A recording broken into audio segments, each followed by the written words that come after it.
ಮೈಸೂರಿನ ರೈಲ್ವೆ ನಿಲ್ದಾಣದಲ್ಲಿ ಎಲ್ಲ ಸಾಮಾಜಿಕ ಜಾಲತಾಣಗಳು ಮತ್ತು ಮಾಧ್ಯಮಗಳಲ್ಲೂ ಬರ್ತಾ ಇತ್ತು. ಅಕ್ರಮ ಬಾಂಗ್ಲಾ ವಲಸಿಗರು ಮೈಸೂರಿಗೆ ಬರ್ತಾ ಇದ್ದಾರೆ ಅನ್ನೋದು ಪ್ರಚಾರ ಆಗ್ತಿತ್ತು, ಸಂದೇಶಗಳು ಹರಿದಾಡ್ತಾ ಇತ್ತು. ಆ ಸಂದರ್ಭದಲ್ಲಿ ಈ ದೇಶದ ಪ್ರತಿಯೊಬ್ಬ ದೇಶಭಕ್ತ ಕೂಡ ಈ ದೇಶದ ಬಗ್ಗೆ ಯೋಚನೆ ಮಾಡ್ತಾನೆ, ದೇಶದ ಬಗ್ಗೆಯೇ ಯೋಚನೆ ಮಾಡಬೇಕು ಕೂಡ.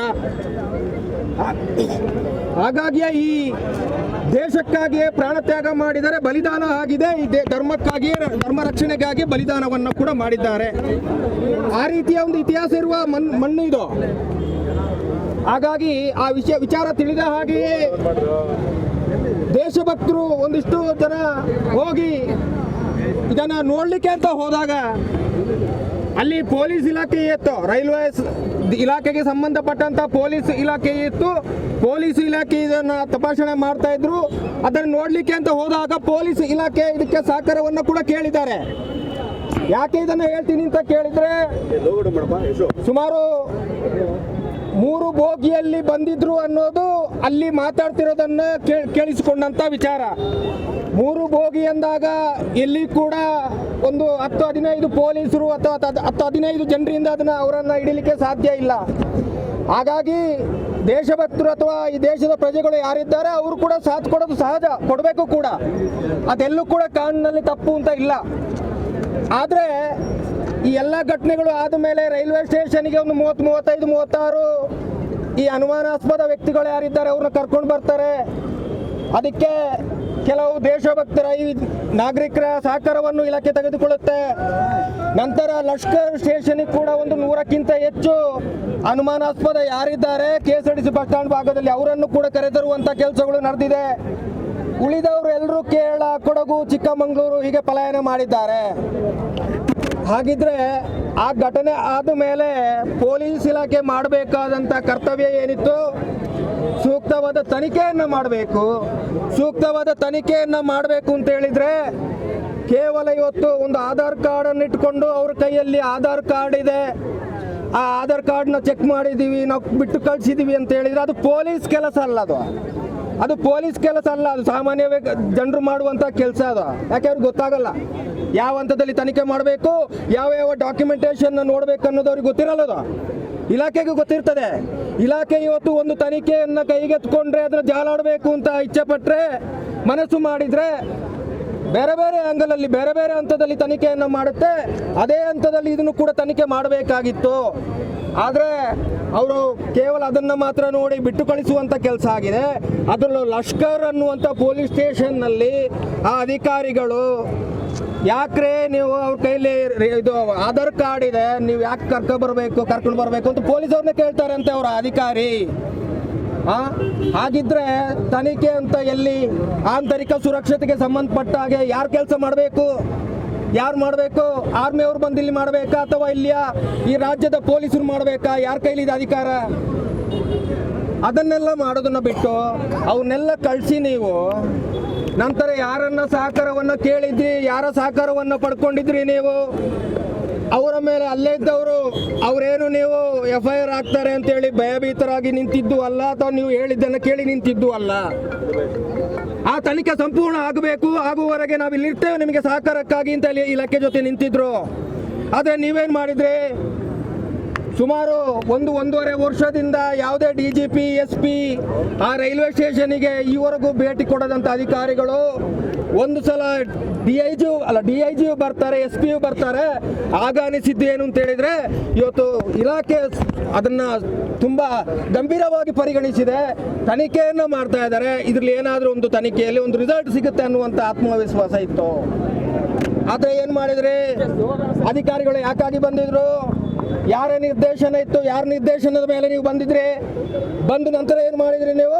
ಯಾರು ಸಾಥ್ ಕೊಟ್ಟಿದ್ರು? ಯಾರು ಅನುಮಾನಾಸ್ಪದ ವ್ಯಕ್ತಿಗಳಿದ್ರು? ಯಾರ್ದು ತನಿಖೆ ಆಗಬೇಕು ಅಂತ ಕೇಳ್ಕೊಂಡಿದ್ರು? ಅವ್ರ ಮೇಲೆ ನೀವು 6 ಜನರ ಮೇಲೆ FIR ಅನ್ನು ಮಾಡ್ತೀರಿ.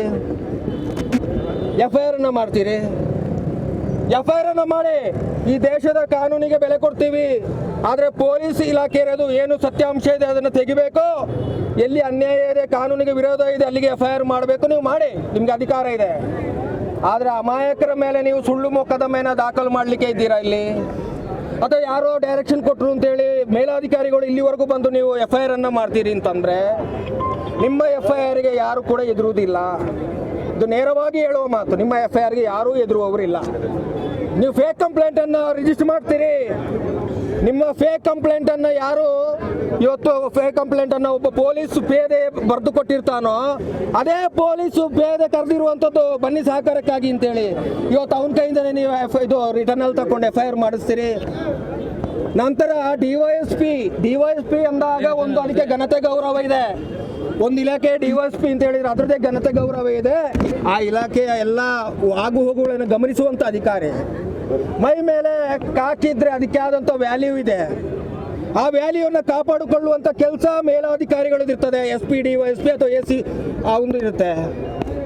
ಆದರೆ ಆ ಅಧಿಕಾರಿ ಹೇಳ್ತಾನೆ ಕಾಕಿಗೆ ಬೆಲೆ ಇದೆ, ಪೊಲೀಸ್ ಇಲಾಖೆ ಬಗ್ಗೆ ಗೌರವ ಇದೆ, ಆದರೆ ಈ ರೀತಿಯ ವ್ಯಕ್ತಿಗಳ ಬಗ್ಗೆ ಯಾವತ್ತೂ ಗೌರವ ತೋರಿಸೋದಿಲ್ಲ. ನಾವು ಗೌರವ ತೋರಿಸೋದಿಲ್ಲ, ಅವರನ್ನು ಪ್ರಶ್ನೆ ಮಾಡುವಂಥ ಕೆಲಸವನ್ನು ಮಾಡೇ ಮಾಡ್ತೀವಿ ಅಂತೇಳಿ. ಹಾಗಿದ್ರೆ ಆ ಅಧಿಕಾರಿ ಹೇಳ್ತಾನೆ ಇವರೆಲ್ಲರೂ ಹೋಗಿ ಬೆಂಗಳೂರಿನಿಂದ ಫಾಲೋ ಮಾಡ್ಕೊಂಡು ಬಂದಿದ್ದಾರೆ, ಬಂದು ಇಲ್ಲಿ ಬಂದವರನ್ನು ಹಿಡಿಯುವಂಥ ಕೆಲಸವನ್ನು ಮಾಡಿದ್ದಾರೆ, ಗಲಾಟೆ ಮಾಡುವಂಥ ಕೆಲಸವನ್ನು ಮಾಡಿದ್ದಾರೆ ಅನ್ನೋದನ್ನು ಹೇಳ್ತಾನೆ. ಒಬ್ಬರು ಜವಾಬ್ದಾರಿಯುತ ವ್ಯಕ್ತಿಯ ಎದುರುಗಳ ಈ ಸ್ಟೇಟ್ಮೆಂಟ್ ಅನ್ನು ಮಾಡ್ತಾನೆ ಆ DYSP. ಆ DYSPಗೆ ಕೇಳಬೇಕು, ನೀನು ಇದನ್ನ ಈ ದಾಖಲೆಗಳನ್ನು ನೀನು ಸಬ್ಮಿಟ್ ಮಾಡ್ಬೇಕು. ನೀನು ರೈಲ್ವೆಯಲ್ಲಿ ಬರಬೇಕಂದ್ರೆ ಸುಮ್ಮನೆ ಬರಲಿಕ್ಕೆ ಆಗೋದಿಲ್ಲ. ಆ ಅನುಮಾನಾಸ್ಪದ ವ್ಯಕ್ತಿಗಳು ಹೇಗೆ ಬಂದಿದ್ರು, ಅವರು ಯಾವುದೇ ಟಿಕೆಟನ್ನು ತಗೊಳ್ಳದೆ ಬಂದಿದ್ರು, ಅವ್ರ ಮೇಲೆ ಫೈನ್ ಹಾಕಿ ನಂತರ ಅವ್ರನ್ನ ಇಲ್ಲಿ ಕರ್ಕೊ ಬಂದಿದ್ರು. ಆದರೆ ನಿನಗೆ ಹೇಳ್ತೇನೆ DYSP, ನೀನು ಆರೋಪವನ್ನು ಮಾಡಿದೀಯಲ್ಲ, ನೀನು ಆ ಆರೋಪ ಮಾಡಬೇಕಾದ್ರೆ ಆರೋಪವನ್ನು ನೀನು ಪ್ರೂವ್ ಮಾಡ್ಬೇಕು. ನೀವು ಪ್ರೂವ್ ಮಾಡಿದರೆ ಅವತ್ತು ಮತ್ತೆ ನಮ್ಮ ಮೇಲೆ ಕೇಸನ್ನು ಏನಾಗ್ತೀಯ ಅಂತ ನಾವು ಸ್ವೀಕಾರ ಮಾಡಲಿಕ್ಕೆ ತಯಾರಿದ್ದೇವೆ. ನೀನು ಪ್ರೂವ್ ಮಾಡಲಿಕ್ಕೆ ಆಗಲಿಲ್ಲ ವಿತ್ ಡಾಕ್ಯುಮೆಂಟೇಷನ್ನು, ನೀನು ಕಾಕಿಯನ್ನು ಬಿಚ್ಚಿಟ್ಟು ರಾಜೀನಾಮೆ ಕೊಟ್ಟು ಇಲಾಖೆಗೆ ಹೋಗ್ಬೇಕು. ರಾಜೀನಾಮೆ ಕೊಟ್ಟು ಹೋಗ್ಬೇಕು. ನೀನೊಬ್ಬ DYSP ಆಗಿ ನಡ್ಕೊಳ್ಳೋ ರೀತಿ, ಸುಳ್ಳು ಹೇಳುವ ರೀತಿ, ನೀನೊಬ್ಬ ಗೂಂಡ. ನೀನು ಸುಳ್ಳು ಹೇಳ್ತೀಯ ಅಂತ ಆದರೆ ನೀನು ಕಾಕಿಯನ್ನು ಹಾಕೊಂಡು ಗೂಂಡಾ ಮುಖವಾಡ ಹಾಕೊಂಡು ಕೂತಿದ್ಯಾ. ಇದನ್ನ ಸಹಿಸಿಕೊಳ್ಳಲಿಕ್ಕೆ ಇವತ್ತು ದೇಶಭಕ್ತರು ಹಿಂದೂ ಸಮಾಜ ಯಾವತ್ತೂ ಕೂಡ ತಯಾರಿಲ್ಲ ಅನ್ನೋ ಹೇಳ್ತಾ ಇದ್ದಾರೆ. ರತ್ನಾಕರ ಶೆಟ್ಟಿ ಅನ್ನುವ ವ್ಯಕ್ತಿ. ಆದರೆ ಇನ್ನೊಂದು ಹೇಳ್ತಾ ಇದ್ದೇವೆ, ಇವತ್ತು ಇದು ಆರಂಭ. ಇದು ಹಿಂದೂ ಜಾಗರಣ ವೇದಿಕೆ ಇವತ್ತು ಮೈಸೂರಿನಿಂದಲೇ ಈ ಬಾಂಗ್ಲಾದೇಶಿ ಅಕ್ರಮ ವಲಸಿಗರು ಯಾರಿದ್ದಾರೆ ಅವರ ವಿರುದ್ಧ ಇವತ್ತು ರಣಕಹಳೆಯನ್ನು ಮೈಸೂರಿನಿಂದಲೇ ಮುಳುಗಿಸ್ತಾ ಇದೆ. ಇನ್ನು ದೇಶದ ಕಾನೂನಿನ ಅಡಿಯಡಿಯಲ್ಲೇ ಯಾರ್ಯಾರು ಅಕ್ರಮ ವಲಸಿಗರಿದ್ದಾರೆ ಅವರನ್ನು ತೋರಿಸಿಕೊಡುವಂಥ ಕೆಲಸ, ಅವರ ಬೆನ್ನಟ್ಟಲಿಕ್ಕೆ ಇಲಾಖೆ ಜೊತೆ ನಿಂತು ಕೆಲಸ ಮಾಡೋದನ್ನು ಮಾಡಿಯೇ ಮಾಡ್ತೇವೆ ನಾವು. ಮತ್ತು ಇಲಾಖೆಯಲ್ಲಾದರೆ ಈಗಿರುವಂಥ ಏನು ಗೃಹ ಸಚಿವರಿದ್ದಾರೆ ಅವರು ಕುಮ್ಮಕ್ಕಿನಿಂದಲೇ ಮೇಲಾಧಿಕಾರಿಗಳು ಬಂದು ಮೊನ್ನೆ ಅಮಾಯಕರ ಮೇಲೆ ಸುಳ್ಳು ಮೊಕದ್ದಮೆಯನ್ನು ಹಾಕಬೇಕು ಅಂತ ಹೇಳಿದರೆ ಇನ್ನೂ ಹಾಕಿ, ಆದರೆ ಎಲ್ಲೂ ವಿರಮಿಸೋದಿಲ್ಲ. ನಾವು ಇನ್ನು ಮಾಡೇ ಮಾಡ್ತೇವೆ. ಈ ದೇಶ ಈ ನೆಲಕ್ಕಾಗಿ ಮಾಡ್ತೀವಿ ನಾವು. ಈ ದೇಶ